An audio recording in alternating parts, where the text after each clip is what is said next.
ಹಿಂದ್ಗಡೆ ಚಾಮುಂಡೇಶ್ವರಿ, ಮುಂದ್ಗಡೆ ಶ್ರೀಕಂಠಪ್ಪ. ಇದ್ರ ಮಧ್ಯೆ ಅವ್ರ ಮಗ ಇದ್ದಾನೆ. ಶರಣಮಯ್ಯಪ್ಪ ಸ್ವಾಮಿ ಶರಣಮಯ್ಯಪ್ಪ, ಶರಣಮಯ್ಯಪ್ಪ ಸ್ವಾಮಿ ಶರಣಮಯ್ಯ. ಬ್ರಹ್ಮೋತ್ಸವದಲ್ಲಿ ಈ ಗರುಡ ಧ್ವಜ ಮೇಲೆ ಕಾರುವಾಗ ಗರುಡ ಬರ್ತದೆ ಅಂದ್ರೆ ಅಯ್ಯಪ್ಪ ಸ್ವಾಮಿ ಇಲ್ಲೇ ನೆಲೆಸಿದ್ದಾರೆ. ಸ್ವಾಮಿ ಅಯ್ಯಪ್ಪ, ಸ್ವಾಮಿ ಅಯ್ಯಪ್ಪ, ಶರಣಮಯ್ಯಪ್ಪ, ತಂದೆ ಶರಣಮಯ್ಯಪ್ಪ. ಕರೋನಾ ಬಂದಾಗ ಶಬರಿಮಲೆಯಲ್ಲೇ ಅನೌನ್ಸ್ ಮಾಡಿಬಿಟ್ಟಿದ್ರು, ನೀವೆಲ್ಲ ನಂಜನಗೂಡು ಅಯ್ಯಪ್ಪ ಸ್ವಾಮಿ ದೇವಸ್ಥಾನಕ್ಕೆ ಹೋಗಿ ಸೇವೆ ಮಾಡಿಬಿಟ್ಟು ಅಲ್ಲೇ ಅಭಿಷೇಕ ಮಾಡಿಬಿಡಿ ಅಂತ ಕೇರಳ ಗೌರ್ಮೆಂಟೇ ಅನೌನ್ಸ್ ಮಾಡಿದ್ರು. ಅವಾಗ ಒಂದು 50 ಲಕ್ಷ ಅಷ್ಟು ಜನ ಬಂದು ಹೋದ್ರು ಶಬರಿಮಲೆ. ಈಗಿರೋ ರಾಜೀವ್ ತಂತ್ರಿಗಳು ಸುಮಾರು ವರ್ಷ ಇಲ್ಲಿ ಕೆಲಸ ಮಾಡಿದ್ರು. ಆಮೇಲೆ ಶಬರಿಮಲೆಯಲ್ಲಿ ಅವರೇ ಮಾಡ್ತಾ ಇದ್ದಾರೆ. ಅವ್ರ ತಂದೆಯವರು ನಮ್ಮ ದೇವಸ್ಥಾನದಲ್ಲಿ ಪೂಜಾರಿಗಳು.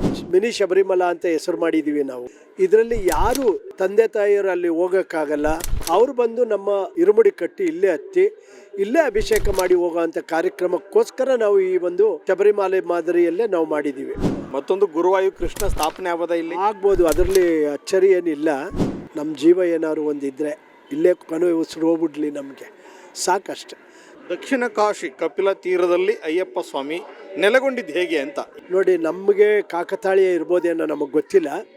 ಹಿಂದ್ಗಡೆ ಚಾಮುಂಡೇಶ್ವರಿ, ಮುಂದ್ಗಡೆ ಶ್ರೀಕಂಠಪ್ಪ, ಇದ್ರ ಮಧ್ಯೆ ಅವ್ರ ಮಗ ಇದ್ದಾನೆ ಅಂತ ನಾವು ಭಾವಿಸ್ಕೊಂಡ್ವಿ. ನಾವು 78ಅಲ್ಲಿ ನಾವು ಎಕ್ಸೈಸ್ ಕಾಂಟ್ರಾಕ್ಟ್ರಾಗಿ ಊರಿಗೆ ಬರ್ತೀವಿ. ಅವಾಗ ಯಾರೂ ಇರೋದೇ ಇಲ್ಲ, ಸ್ವಾಮಿಗಳು ಒಬ್ಬರು ಇರಲ್ಲ. ಅದರಲ್ಲಿ ಇಬ್ಬರು ಇರ್ತಾರೆ. ಒಬ್ಬರು ಕ್ಯಾಂಟೀನ್, ರೈಲ್ವೆ ಕ್ಯಾಂಟೀನಲ್ಲಿ ವಿಶ್ವನಾಥ್ ಅಂತ, ಕರುಣಾಕರನ್ ಅಂತ ಫಾರೆಸ್ಟ್ ಡಿಪಾರ್ಟ್ಮೆಂಟಲ್ಲಿ ACF ಅವ್ರಿಗಿರ್ತಾರೆ. ಇಬ್ಬರೇ ಇರೋರು. ಅವರಿಬ್ಬರು ಈಚೆಗೆ ಬರಲ್ಲ, ಅವರೆಲ್ಲ ಪಾಪ ಒಳಗಡೆನೇ ಇರ್ತಾರೆ. ನಾವುಗಳು ಈ ಊರಿಗೆ ಬಂದು ಮಾಲೆ ಹಾಕೊಂಡು ಓಡಾಡಬೇಕಾದ್ರೆ ಎಲ್ಲ ನಮ್ಮನ್ನೇ ಕೇಳ್ತಿರ್ತೀವಿ, ಇದೇನು ಕಪ್ಪು ಬಟ್ಟೆ ಹಾಕಿ ಓಡಾಡ್ತಿರ್ತೀವಿ. ನಾವು ಆ ಸರಿ ವಿಚಾರ ಹೇಳ್ತೀವಿ. 78ಗೆ ಇಲ್ಲಿಂದ 25 ಕಾರು ಹೊರಡ್ತಾರೆ ಜನ ನಮ್ಮ ಜೊತೆ. ಆವಾಗ ನಾವು 80ಸ್ಗೆ ನಾವು ಇಲ್ಲಿ ವಿಳಕ್ ಮಾಡ್ತೀವಿ ಇದೇ ಜಾಗದಲ್ಲಿ. ಆವಾಗ ಇಲ್ಲೊಂದು ಸ್ಕೂಲ್ ಇರ್ತದೆ, ಒಂದು ಸುಣ್ಣ ಆಡಿಸೋ ಗಾಣ ಇರ್ತದೆ, ಅದು ಸರ್ಕಾರಿ ಜಾಗ.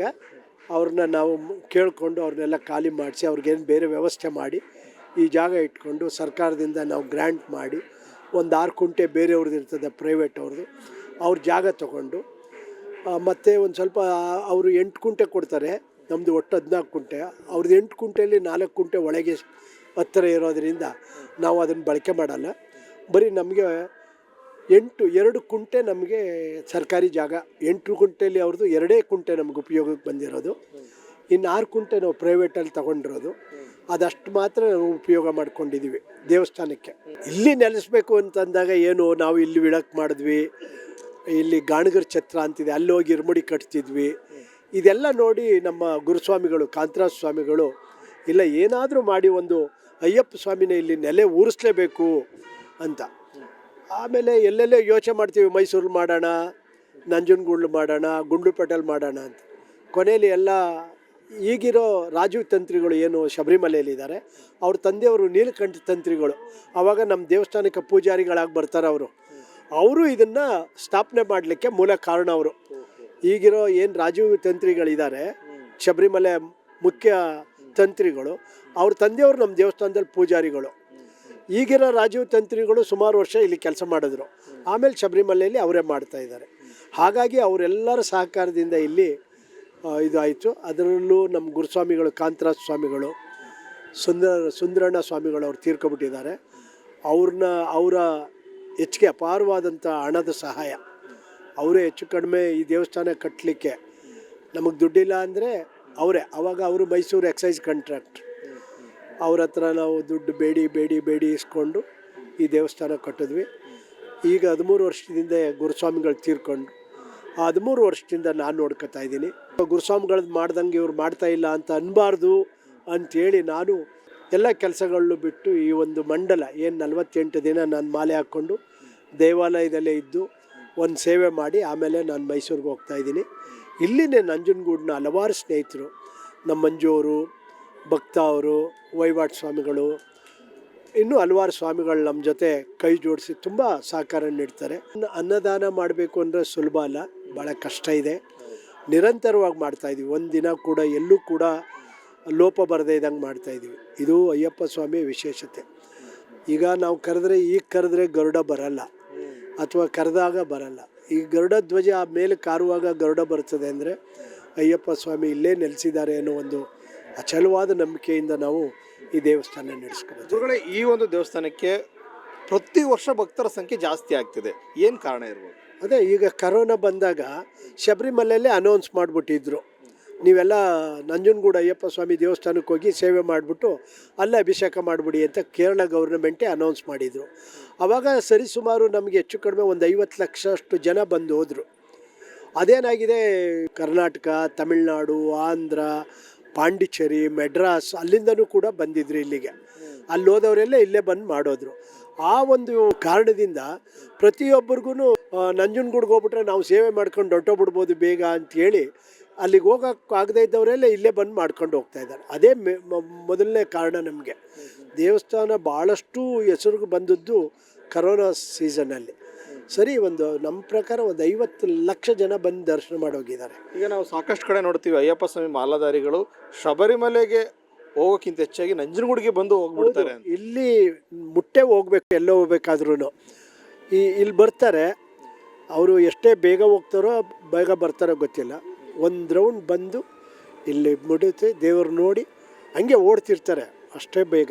ವಿಶೇಷ ಅಂತ ಹೇಳಿದ್ರೆ ಮೈಸೂರಿನಲ್ಲ ಮಾಲಾಧಾರಿಗಳು ಪಾದಯಾತ್ರೆ ಮೂಲಕ ನಂಜನಗೂಡು ಬರ್ತಾರಲ್ಲ, ಅದು ನಾವು ನಮ್ಮ ದೇವಸ್ಥಾನ ಪ್ರಚಾರಕ್ಕೆ ಬರಲಿ ಅಂತ ಮೊದಲು ಸ್ಟಾರ್ಟ್ ಮಾಡಿದ್ವಿ.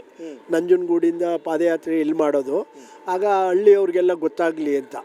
ಆಮೇಲೆ ಹಳ್ಳಿಯವ್ರಿಗೆಲ್ಲ ಗೊತ್ತಾಗಿ ಅವರು ಕೂಡ ಪಾದಯಾತ್ರೆ ಬರ್ತಾಯಿದ್ದಾರೆ. ಆಮೇಲೆ ಬೇರೆ ಕಡೆಯಿಂದೆಲ್ಲನೂ ಬರ್ತಾಯಿದ್ದಾರೆ. ಈ ಸಾರಿ ನಮ್ಮ ಅವಧೂತ ಅರ್ಜುನ್ ಗುರೂಜಿ ಅವರು ನಮ್ಮ ಜೊತೆ ಪಾದಯಾತ್ರೆ ಮಾಡ್ತಾಯಿದ್ದಾರೆ ಈ ಸಾರಿ. ಮೈಸೂರಿಂದ ಇಲ್ಲಿಗೆ ಅವರು ಮಾಲೆ ಹಾಕ್ಕೊಂಡಿದ್ರು 2 ಸಾರಿ ಇಲ್ಲಿ. ಅವರು ಇಲ್ಲಿ ಗೊತ್ತಿರಲಿಲ್ಲ ನನಗೆ ಅರ್ಜುನ್ ಗುರು ಸ್ವಾಮಿಗಳು ಅಂತ. ಆಮೇಲೆ ಗೊತ್ತಾದ ಮೇಲೆ ನಾನೇ ಅಲ್ಲೇ ಅವ್ರ ಮನೆಗೆ ಹೋಗಿ ಇರ್ಮಡಿ ಕಟ್ಟಿದ್ವಿ. ಅವರು ಕೂಡ ಈ ದೇವಾಲಯದ ಭಕ್ತರಾಗ್ಬಿಟ್ಟಿದ್ದಾರೆ. ಜೊತೆಗೆ ನಾವು ಅವ್ರ ಭಕ್ತರಾಗ್ಬಿಟ್ಟಿದ್ವಿ. 25ನೇ ತಾರೀಕು ನಮ್ಮ ಜೊತೆ ಪಾದಯಾತ್ರೆ ಮಾಡ್ತಾರೆ ಅವರು ಮೈಸೂರಿಂದ ನಂಜನಗೂಡಿಗೆ. ಗುರುಗಳೇ, ಈಗ ಪ್ರೆಷರ್ ಜಾಸ್ತಿ ಆಗ್ತಿದೆ, ಅಯ್ಯಪ್ಪ ಸ್ವಾಮಿ ಮಾಲಾಧಾರಿಗಳು ಬರ್ತಾ ಇದ್ದಾರೆ, ಒತ್ತಡ ಯಾವ ಥರ ನಿರ್ವಹಿಸ್ತಾ ಇದ್ದಾರೆ ಇಲ್ಲಿ ಅಂತ? ತುಂಬ ಸೊಗಸಾಗಿದೆ.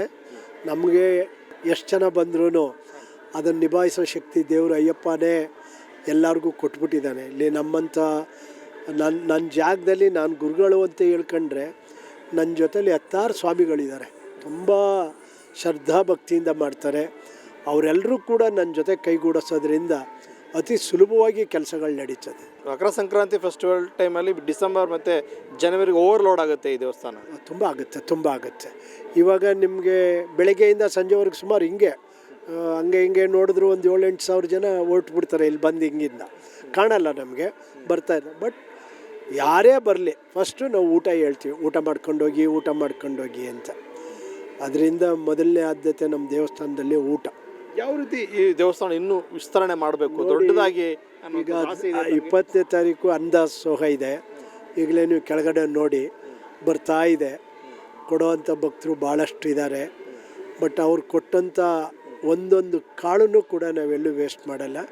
ಯಾಕೆಂದರೆ ಅವ್ರು ಕೊಟ್ಟಿರೋದು ದಾಸೋಹ ಮಾಡಲಿ ಅಂತ. ಅದನ್ನು ಚಾಚು ತಪ್ಪದೆ ಅಯ್ಯಪ್ಪ ಸ್ವಾಮಿ ಮೆಚ್ಚೋ ಥರ ನಾನು ಅನ್ನದಾಸೋಹ ಮಾಡ್ತೀವಿ. ಒಂದು ಕಾಳನ್ನು ಕೂಡ ಬಿಡದೆ ನಾವು ಅವ್ರು ಕೊಟ್ಟೋದನ್ನು ದಾಸೋಹ ವಿನಿಯೋಗ ಮಾಡ್ತೀವಿ. ಹಿಂದೆ 1 ಟೈಮ್ ಮಾಡ್ತಿದ್ರಿ, ಈಗ 2 ಟೈಮ್ಸ್ ಅನ್ನದಾಸೋಹ ಮಾಡ್ತಾಯಿದ್ರಿ. ಸ್ವಲ್ಪ ಖರ್ಚು ಜಾಸ್ತಿ ಇದೆ ಇದಕ್ಕೆ ನಮಗೆ. ಇನ್ನೊಂದು ಸ್ವಲ್ಪ ತಮಗೆಲ್ಲ ಗೊತ್ತು, ನಾನು ಮೈಸೂರಲ್ಲಿ ಒಂಚೂರು ಸಣ್ಣ ಪುಟ್ಟ ಬಿಸ್ನೆಸ್ ಮಾಡ್ಕೊಂಡಿದ್ದೀನಿ. ಹಾಗೇ ಇಲ್ಲ ಅಂದರೆ ಇದೊಂದು ಜೇಬಿದೆ, ಸಣ್ಣ ಜೇಬು, ಅದರಲ್ಲಿ ತೆಗೆದುಕೊಡೋ ಶಕ್ತಿ ಇದೆ.